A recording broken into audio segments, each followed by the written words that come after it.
Hi everyone, Byron here at Logis, and we are in the middle of winter at the end of January, and one of the plants we grow here at Logis are acacias, and this is in full bloom. This is Acacia cultriformis, or the knife-leaf wattle, and it is probably one of the better ones for containers in that it really doesn't get that big. Many acacias turn into very large trees, going up to 40 to 50 or 60 feet.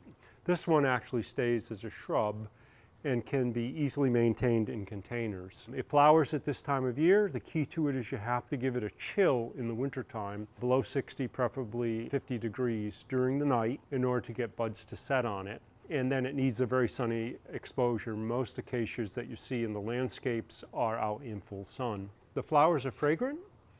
They have a sweetness to them. It's acacia, I always know it as that. We've grown them here for years in the greenhouses, and it's also a welcome sign of things to come for springtime.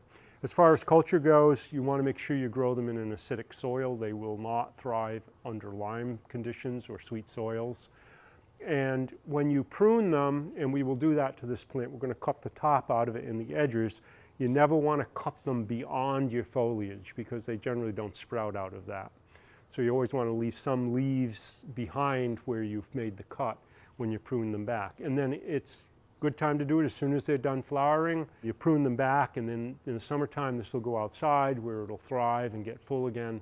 You bring it back in, chill it down, give it a good sunny exposure, and next year we come back with the same display of flowers. We're in a cool greenhouse, so this will go on for a couple more weeks.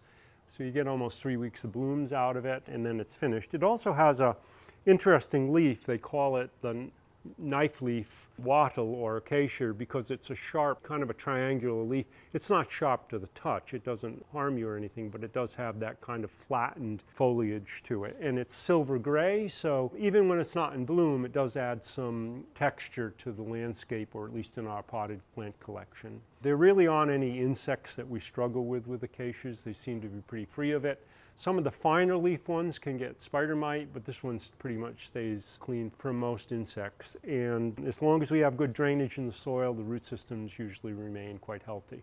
They do appreciate fertilizer in the summertime. During their active growth this time of year, we feed them clear water because obviously they're not in growth. So thanks for watching. There's some information on how to grow Acacia cultriformis. Great plant for wintertime flowers and does well as a container plant. If you'd like more information, visit us at logis.com.